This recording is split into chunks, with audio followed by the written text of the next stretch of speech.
So now what we're going to do is we're going to identify the roots and the real zeros of a polynomial. This is basically the same thing. When we say roots and real zeros, it's basically synonymous. It's like saying the same thing. Okay. And so I'm going to show you how to identify the roots. You'll note that each of these examples is in factored form. It's much easier to identify the roots of a polynomial function when it's in factored form. If the polynomial is not in factored form, then you would need to either convert it into factored form, or you'd have to use a graph, or you would have to use something like the quadratic equation, the quadratic formula in order to find the roots, okay? But in factored form, it's very easy to identify the roots. All you do is take each one of them and set them equal to 0. So here's what we have. Take each of the factors. We have 1 factor, 2 factors, 3 factors. We're going to take the 3 factors, and we're going to set each one of them equal to 0 and solve. So we're going to set x equal to 0. We're going to set x minus 3 equal to 0. And we're going to set x plus 5 equal to 0. And each of the solutions that we get for x will be a root of the function. And so here you can see x is already equal 0. We have a solution here already. There's no math that has to be done. So one of the roots is 0. So we're going to say here roots are, the first one we identified is 0. Now let's see what the root here is. All right, to solve here, we will add 3 to both sides, and we get x is equal to 3. So another one of our roots is 3. And here we would subtract 5 and subtract 5, and then cancel this, bring down the x, and x is equal to 0 minus 5 is negative 5. And so one of our roots is negative 5. And so the 3 roots of this function right here are 0 for this one, positive 3 for this one, and negative 5 for this one. Now you might notice, well, that was really simple. Didn't I basically just take the opposite of this? Yes, you did. Didn't I just do the opposite of this? Yes, you did. That's one way to find the roots of a polynomial function. But it doesn't work as easily down here when you have additional things. If it's not a monomial, so this is a linear binomial. If it's not a linear binomial, then it's not as easy to find the roots. So now here we have 1, 2, 3 factors, and so we're going to set each one of them equal to 0. We're going to do negative 11 x squared is equal to 0. Then we're going to do x cubed minus 2 equals 0. Then we're going to do 15 minus 5x to the 11th power equals 0. Okay. On this first one, we're going to divide by negative 11. Divide by negative 11. Okay, well, that cancels over here. Over here, I don't know if you know this, but 0 divided by any number is equal to 0. So we have x squared equals 0. Now we have to take the root of this power of both sides. So this is a 2, so that's the square root. So we're going to take the square root of x squared. We're going to take the square root of 0. So the square root of x squared is x. And I don't know if you know, the square root of 0 is just 0. Okay, so just a couple facts. The square root of 0 is always 0. Also, the square root of 1 is always 1. Okay, so square root of 0 is 0, and therefore our first root is 0. So the roots of this polynomial, the first one we found, is 0. Okay, I'm going to erase some of this and make some room. All right, the next one we're going to is the x cubed minus 2. Here we're going to add 2 to both sides.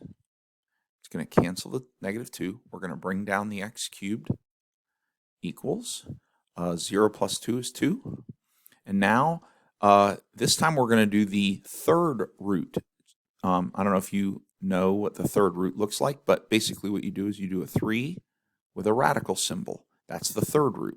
It's very similar to the square root, but it's the third root. So we're going to do the third root because the third root will cancel that cube right there. And then we're going to do the third root of the 2.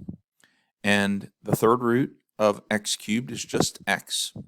And that's going to be equal to the third root of 2. That's actually our answer. That's the final answer. We could put this in a calculator. You can also write it as 2 to the 1/3 power. You could write it as 2 to the 1/3 power. So if you put 2 to the 1/3 power in a scientific calculator, you would get a decimal answer. But we're going to write it as the cubed root of 2. And that is the root. That's the second root that we found. Okay. Now we'll erase this stuff, and now we'll work on this third one right here. So here, we're going to solve this for x, we're going to add 5x to the 11th power to both sides. So add 5x to the 11th power to both sides. It's going to cancel on the left. We're going to bring down the 15 equals. Then 0 plus 5x to the 11th is just 5x to the 11th. Now we're going to divide by 5 on both sides. Divide by 5. It's going to cancel the 5 over here. 15 divided by 5 is equal to 3. So we're going to have 3 is equal to x to the 11th power. And now to cancel this 11th power, we're going to do the 11th root to both sides. The 11th root. We're doing a square root symbol, but we're putting an 11 in that little notch there, that little V notch. Okay, that's going to cancel the 11th power, and we're just going to have x is equal to the 11th root of 3. And so that's our last root. The last root is the 11th root of 3. Okay. All right, let's try this next one here, this 2x times 4x plus 7. That one seems it might be a little easier than the one that we just did. It may be. We'll find out.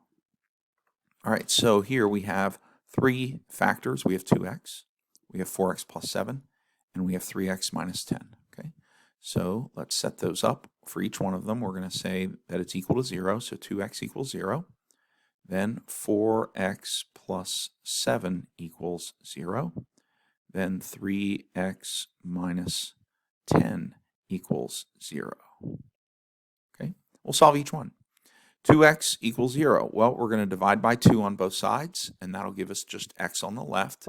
And 0 divided by 2 is equal to 0. So once again, another one of our roots is 0. So roots, one of them is 0. Okay. Here, we're going to subtract 7 from both sides, and that's going to cancel the 7 over here, bring down the 4x, and 0 minus 7 is negative 7. Then we're going to divide by 4, that's going to cancel, and we're going to get x is equal to negative 7 over 4. So one of our roots is the fraction, negative 7 over 4. Okay. Third root over here, we're going to add 10. That's going to cancel the minus 10. We're going to bring down the 3x equals 0 plus 10 is 10. Now we're going to divide by 3 on both sides. Divide by 3.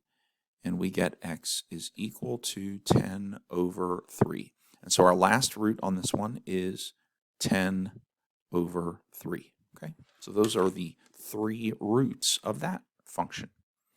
All right, for this last one, let's make some room. And, okay. All right, so do you see this 8 right here? This 8 is not a factor. Note that it does not have an x with it. Therefore, it is not a factor. It's not a polynomial factor. It's just what we call a scalar or a multiplier. Okay, it's just an 8. So we're going to leave it alone. We only have 2 factors here. We have x to the 5th minus 7, and we have 4 minus x. So we have x to the 5th minus 7. We're going to set that equal to 0 because that's what we do. Then we're going to take the 4 minus x. Set that equal to 0 because that's what we do. That's how we find the roots, is we take the expression, set it equal to 0, or take the factor, set it equal to 0. We're going to add 7 to both sides on this one. It's going to cancel the negative 7. We're going to bring down the x to the 5th power. And that's going to be equal to 0 plus 7 is just 7. Now we're going to take the 5th root of x to the 5th. Then we're going to take the 5th root of 7. Well, the fifth root of x to the fifth is just x. And then the answer here is just the fifth root of 7. That's actually our answer, okay? And so I don't really have much room here for the roots, so I'm going to say roots, parenthesis, or colon. One of the roots is the fifth root of 7, okay? And then over here, we're going to add x to both sides. Add x. That's going to cancel the x. Bring down the 4 equals 0 plus x is x. And we're done. X is equal to 4. So the other root is 4. And that is how we identify the roots of a polynomial that is already in factored form. All right, now what we're going to do is we're going to solve polynomial equations that are in factored form. We are, in just a few minutes, going to solve some polynomial equations that are in standard form, but we're going to turn them into factored form in order to solve them. So we're going to start with solving polynomial equations that are already in factored form, okay? So what we have here is this, is we have something times something equals 0, okay? And here's a quick note here. You know, you can only get 0 as a product. You can only get 0 as an answer from multiplication if you multiply by 0. So the only way that this equation can equal 0, the only way this expression can equal 0 is if this factor equals 0 or if this factor equals 0. Now note there are 4 of them, okay? But whenever we have more than one of a factor, it's going to have the same root, okay? So if we wrote out x plus 9 4 times, if we wrote out x plus 9 times x plus 9 times x plus 9 times x plus 9, and we said, well, what is the root of each one of these? Well, the root of this one is -9, and the root of this one is also -9, and the root of this one is also -9, and the root of this one is also -9, okay? And we never list the same root more than once. The same root more than once, or 0. Remember, it's also called a 0. It's also called a 0, okay? A real 0, okay? More than once, okay? We only, I'll put an exclamation point. It's a very important point. We never list the same root more than once. So if we come up with -9 4 times, we're only going to list it one time. It's only one answer. It's not 4 answers, okay? It's important. So when we want to solve this equation right here, what we're going to say is, look, either 5x minus 8 is equal to 0 or x plus 9 is equal to 0, one or the other. So we're going to take this factor, set it equal to 0, and then we're going to take this one and set it equal to 0. We'll go ahead and include the 4th root because it's not going to make any difference. So the way we're going to solve this equation is we're going to take the first factor, 5x minus 8, we're going to set it equal to 0 and solve. Just like we did when we found the roots. It's the same procedure, okay? Then we're going to take our x plus 9 to the 4th power and set that equal to 0. Over here, we're going to add 8 to both sides.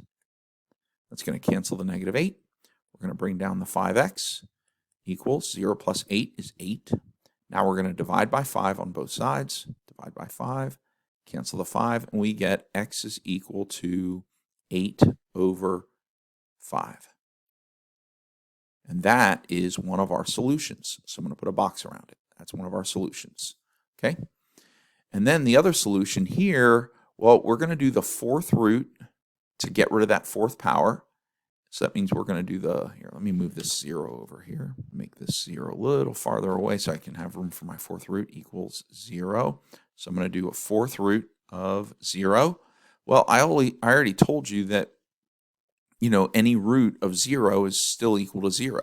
And the 4th root of x plus 9 to the 4th is just x plus 9. It just got rid of the 4th root, okay? And so look, we just got rid of, remember, we were going to have 4 answers. Now we're only going to have 1 answer.